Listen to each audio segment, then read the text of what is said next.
Retrouvez Ça va chez vous avec Vogelis, groupe Estoria. Habitez comme vous voulez.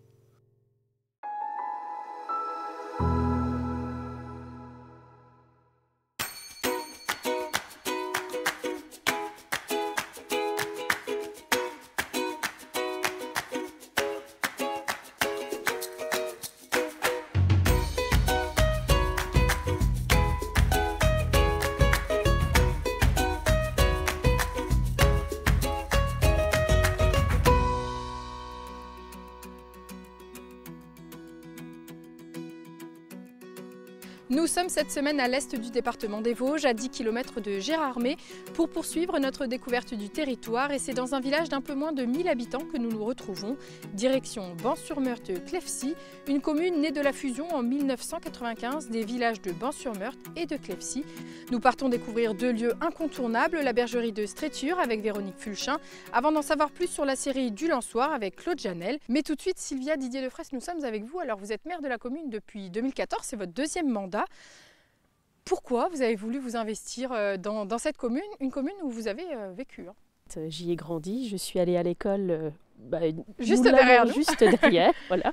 J'ai été scolarisée ici et c'est vrai que les habitants, je les connais pour la plupart et ils me connaissent pour m'y avoir vu grandir, mais c'est surtout parce qu'il y a eu une opportunité à un moment où le maire cessait ses fonctions après près de 40 années et j'ai souhaité m'investir dans une commune qui a des atouts que je souhaitais mettre en valeur. On est proche de certaines communes qui sont attractives pour le côté emploi ou touristique. Alors aujourd'hui, on parle beaucoup de sobriété énergétique, de dépenses, de budget, de hausse des coûts.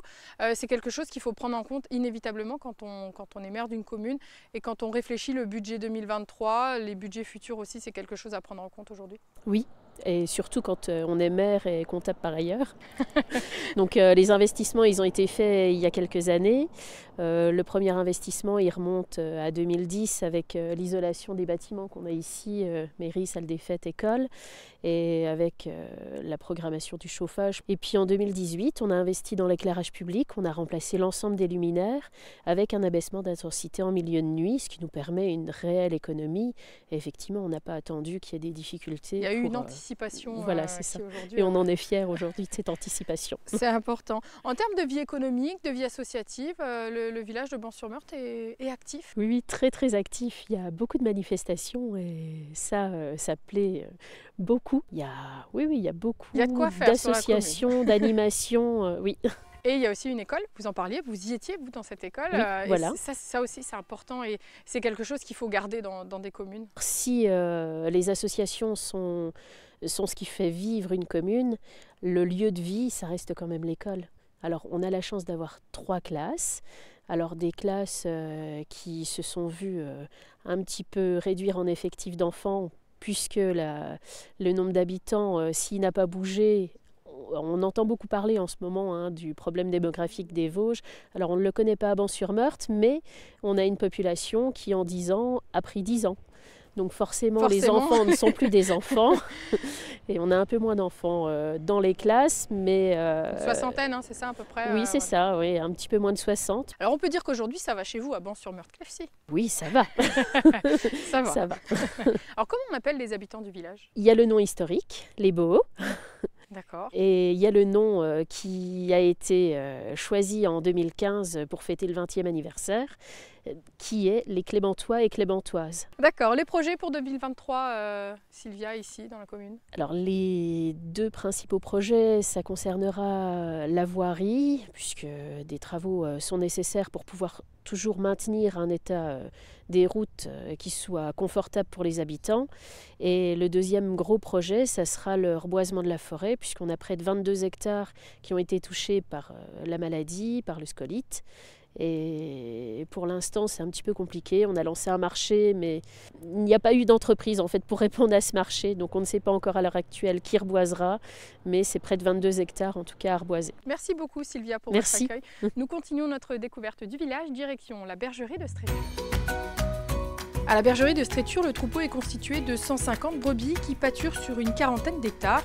Véronique s'occupe de ces bêtes et transforme également leur laine. Véronique, merci de nous accueillir à la bergerie de Stréture. Alors, changement important, considérable quand même ces derniers mois, vous êtes devenu propriétaire de la bergerie, expliquez-nous. Ah oui, oui, oui. Ben, il se trouve que la bergerie a été à vendre, enfin le souhait de la communauté d'agglomération de Saint-Dié qui possédait cette bergerie, et nous on était locataires pendant plus de 20 ans, on voulait s'en séparer, donc on a décidé de l'acheter pour que ça reste une bergerie. Près de 40 hectares, hein, je le disais. Oui. Alors là, pour le coup, vous êtes encore locataire de ces terres? Comment ça se passe? Oui, oui, on est enfin locataire, oui et non, on a un peu de location, mais la plupart des terres ici sont mises à notre disposition pour qu'on les entretienne. Donc près de 150 oui. brebis, je disais. Quelle race, expliquez-nous? Alors ces brebis sont de race limousine, donc elles viennent du Limousin, parce qu'en fait c'est des brebis très rustiques qui sont bien adaptées à la montagne. Elles pâturent sur des terres quand même pauvres, elles ne sont pas très fragiles, donc ça convient parfaitement à ce territoire. À ce territoire. Alors là, nous sommes en plein hiver. Alors on pourrait croire que c'est le repos, mais ce n'est pas de tout repos justement. Donc elles sont à l'intérieur. Voilà. Mais on rentre dans la période d'agnelage, là, cette période de janvier. Oui, l'agnelage va durer environ 2 mois. Donc nous, on le fait en hiver. On prévoit les naissances en hiver parce que le troupeau est à l'intérieur de toute façon, puisqu'il n'y a plus rien à manger dehors. Donc le troupeau est à l'intérieur. On est là, disponible pour les surveiller. Elles sont à l'intérieur de la bergerie, donc c'est un confort en quelque sorte pour elles aussi. Voilà. Et puis pour notre conduite de troupeau, nous sommes comme ça. Au printemps, les agneaux seront déjà bien costauds et tout pour sortir dehors, pour à nouveau aller à l'extérieur. Donc c'est très bien comme ça. Donc on espère un agneau par brebis. Un agneau, voire 2, mais s'il y a un agneau et que la brebis élève bien son agneau, eh ben c'est parfait, quoi. Ça nous suffit. Que deviennent ces agneaux après? Ils sont vendus pour de l'élevage? Comment ça se passe? Alors ces agneaux sont vendus pour la plupart à des particuliers qui achètent des agneaux pour entretenir leur terrain, leur verger, et aussi dans d'autres élevages. Expliquez-nous un petit peu comment ça se passe le reste de l'année. Évidemment, on ne peut pas vivre avec 150 brebis, ce n'est pas suffisant malheureusement, donc on a dû développer d'autres activités. Alors mon compagnon Olivier est également tondeur de moutons, donc il se déplace dans d'autres exploitations pour tondre les moutons. On fait de l'accueil pédagogique. Vous êtes ferme pédagogique depuis 2004, hein, voilà, c'est ça. Parce que notre souhait aussi, et puis là on arrive quand même en fin de carrière, c'est de faire de la transmission, de donner envie à des jeunes de s'installer, de devenir paysans, parce qu'on trouve que c'est un métier vraiment très intéressant, très varié. Alors avec la laine, que faites-vous? Donc on parlait de tonte tout à l'heure, et après la laine, que devient-elle? Alors la laine, moi je suis passionnée par la laine, donc j'en transforme une petite partie. Là je fais différents objets, des luminaires, plein de choses en feutre. On en fait transformer une partie en fil, on travaille avec une petite filature qui nous fait du fil. Et en ce moment on travaille sur un gros projet pour l'isolation des maisons. Un projet donc en Lorraine. Donc c'est un projet en Lorraine, en Moselle, et ce sera un collectif d'éleveurs qui vont rassembler leur laine pour faire des panneaux isolants. Là aussi on est dans une démarche. On est dans une démarche environnementale et puis voilà, de revalorisation de la laine. Et la laine a de nombreux avantages, et en ce moment peut-être. La laine a énormément d'avantages, surtout en ce moment. Porter un pull en laine, ça permet de baisser la température dans les maisons, hein, c'est sûr. Oui, oui, tout à fait. La laine, ça a des qualités que rien n'est équivalent à la laine, hein, au niveau du textile, au niveau des vêtements. Un isolant très c'est un isolant très très performant. Chaque année, combien de visiteurs ici? Combien de mètres de laine, de tonnes de laine? On a de plus en plus de visiteurs parce que les gens, quand même, tout ce qui est environnemental, ça les intéresse. Le milieu agricole, ça les intéresse. Donc on est très contents. Je dirais on est 6-7 000 visiteurs peut-être par an maintenant. Est-ce qu'il y a des projets pour 2023? Les projets, mon projet, c'est de développer de plus en plus le travail de la laine auprès des jeunes notamment, parce que je pense que savoir utiliser ses mains, créer avec ses mains, c'est très important dans un monde de plus en plus virtuel. La transmission, ce sera donc voilà, la transmission aujourd'hui, c'est vraiment notre envie, c'est de transmettre, tout à fait. Écoutez, merci beaucoup Véronique pour votre accueil ici à la bergerie. On part à la scierie du Lançoir. Située au cœur du massif vosgien, dans le défilé de Stréture, cette scierie est le dernier témoin d'un passé industriel rural.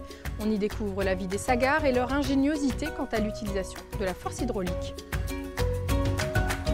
Claude Janel, merci de nous accueillir à la scierie du Lançoir. Alors vous êtes le président de l'association qui gère cette scierie, on en parlera un petit peu plus tard. Je le disais, témoin industriel du passé. Qu'est-ce qu'on sait de cette scierie ici? Écoutez, vous êtes devant là, un haut fer, hein. Et bien sûr, cette scierie existe depuis le début du XVIIe siècle, mais en 1850, elle est complètement remaniée Et ici, vous avez le témoin de la révolution industrielle du 19e siècle. Hein, c'est vraiment une technique de sciage qui va s'affirmer au 19e avec la technique du haut fer. Le haut fer, c'est parce que la lame du fer est mise à la verticale, hein, d'où le nom, quoi. Et c'est ce qu'on explique aux visiteurs qui viennent, hein, nombreux, là aussi on en parlera tout à l'heure, mais on leur montre qu'est-ce que c'était une scierie avant, parce qu'il y a ce qu'on imagine et ce qu'était la réalité aussi. On peut être du côté du folklore, raconter la vie du Sagar, hein, la belle misère du Sagar. Hein. C'est vrai que c'était une existence très rude. Par exemple, dans le fond de cette vallée, le soleil ne touche pas le fond du défilé pendant 3 mois. Hein, il est masqué par la montagne. Donc on imagine que c'était une vie véritablement rude. Hein. Mais en même temps, cette machine, elle raconte les techniques de sciage, et le Sagar, qui est l'ouvrier, va s'adapter par rapport à ce que lui a confié l'ingénieur. Hein, on voit bien, là derrière moi, là, il y a le mécanisme métallique. Hein, ça, c'est l'ingénieur.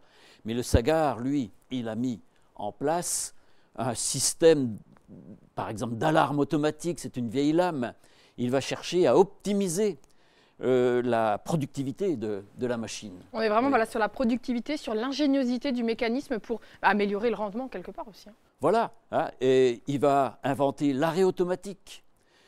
Il va s'adapter pour qu'il puisse produire le maximum dans le minimum de temps. Le haut fer, ensuite, va être remplacé par la scie de côté, et la scie de côté ne sciera plus seulement en descendant, mais elle va scier en descendant et en remontant. Cette scierie est classée monument historique, c'est ça ?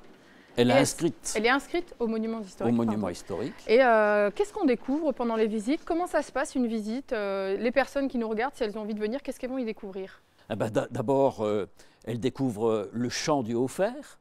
Si on tend l'oreille, on entend le murmure de l'eau. Hein, on sait que c'est une machine hydraulique. Et quand on fait le tour de la scierie, eh bien, on voit comment le système hydraulique fonctionne. Alors, vous le racontez avec beaucoup de passion. Vous êtes président de l'association qui gère cette scierie. Parce que voilà, c'est une association qui gère cette scierie. Expliquez-nous le fonctionnement. Ah ben, nous sommes une association, hein, loi 1901. Le bâtiment appartient à la communauté d'agglomération. Et actuellement, on a des projets de restauration parce qu'il faut qu'on préserve l'atmosphère, le patrimoine. Hein, voilà. Puis en même temps, il faut qu'on puisse accueillir nos touristes, hein, nos visiteurs, et puis que le bâtiment reste pérenne, qu'il soit solide. Hein. Et là, on a un projet en cours là, pour rénover toute la partie basse. Voilà. Hein. Merci beaucoup, Claude. Notre émission est terminée pour aujourd'hui. Je vous donne rendez-vous la semaine prochaine pour découvrir un autre village vosgien. D'ici là, je vous souhaite une très bonne semaine et je vous dis à bientôt.